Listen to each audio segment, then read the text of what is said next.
जयराम महतो की party JLKM Ghatshila उपचुनाव में क्या तीसरा विकल्प बन पाएगी या फिर दो प्रमुख दलों जेएमएम और भाजपा के बीच में पिसकर रह जाएगी? क्या जेएलकेएम की कुर्मी पार्टी वाली छवि घाटशिला उपचुनाव में उसे बड़ा नुकसान पहुंचाने वाली है? क्या कुर्मी बनाम आदिवासी की लड़ाई जयराम महतो पर भारी पड़ने वाली है? दरअसल बीते कुछ समय से झारखंड में जारी कुर्मी बनाम आदिवासी की लड़ाई अब इस मुकाम पर पहुंच चुकी है जहां आज के दिन आदिवासी अब किसी कुर्मी छवि वाली पार्टी पर भरोसा अफजाई नहीं कर सकते। जयराम महतो अपने उदय के शुरुआती दौर में सभी समुदाय के लोगों से घिरे हुए थे, मगर धीरे धीरे वह और उनकी पार्टी जेएलकेएम केवल और केवल कुर्मी पार्टी के तौर पर ही पहचानी जाने लगी। एक समय भारी संख्या में जयराम महतो की तरफ गोलबंद आदिवासी जनता उनसे पूरी तरह छिटक चुकी है और अब तो खुलकर विरोध भी कर रही है। वजह कुर्मी समाज द्वारा एसटी दर्जे की मांग है, जिसे जयराम महतो ने पुरजोर समर्थन दिया है। ऐसे में आदिवासी रिजर्व सीट घाटशिला उपचुनाव में जीत तो दूर की बात है, ठीक ठाक वोट अर्जित करना भी जयराम महतो के लिए मुश्किल प्रतीत होता है। ऐसा इसलिए क्योंकि ये आदिवासी बहुल इलाका है, जिसका सीधा मतलब ये है कि यहाँ पर पार्टी प्रत्याशियों के जीत हार का निर्णय आदिवासी जनता ही लेगी। लिहाजा साल 2024 के विधानसभा चुनाव के मुकाबले इस बार जयराम महतो की पार्टी को घाटशिला में भारी नुकसान होने की संभावना है। दरअसल घाटशिला में उपचुनाव का बिगुल फूके जाने के बाद पार्टियां अपने अपने प्रत्याशियों को लेकर मंथन कर रही हैं। मंथन अंतिम दौर में है। कुछ ही दिनों में प्रमुख दल जेएमएम और भाजपा अपने अपने उम्मीदवारों का ऐलान भी कर देंगी।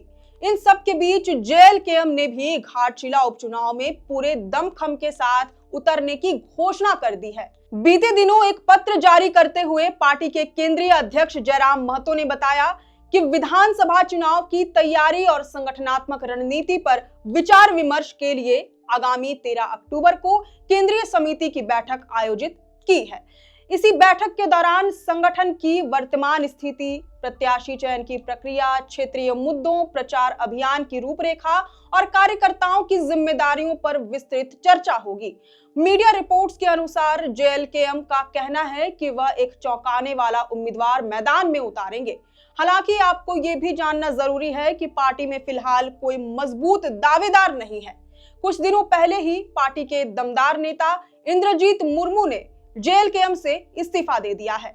वह विधानसभा चुनाव के दौरान जेएलकेएम की टिकट पर घाटशिला से प्रत्याशी रह चुके हैं।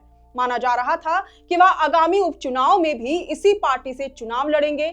संभावित उम्मीदवार के रूप में उन्हें देखा जा रहा था। इससे पहले ही इंद्रजीत मुर्मू ने जयराम महतो को बड़ा झटका देते हुए इस्तीफे का ऐलान कर दिया।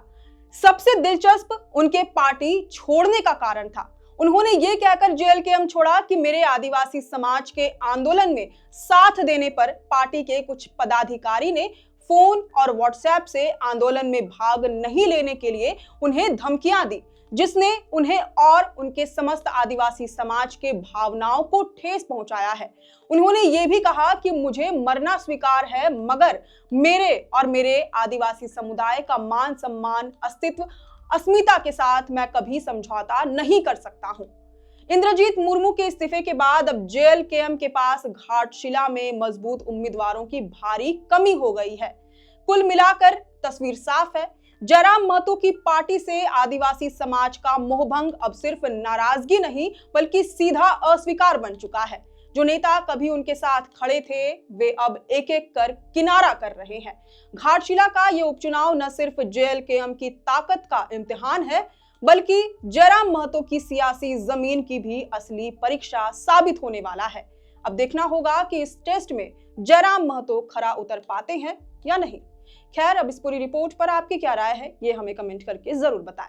अगर आपको ये पूरी रिपोर्ट पसंद आई हो तो इस वीडियो को जरूर से लाइक और शेयर करें। हमारे चैनल लोकतंत्र 19 को यूट्यूब, फेसबुक, इंस्टाग्राम समेत सभी डिजिटल प्लेटफॉर्म्स पर जरूर से फॉलो करें। फिलहाल लेते हैं अलविदा।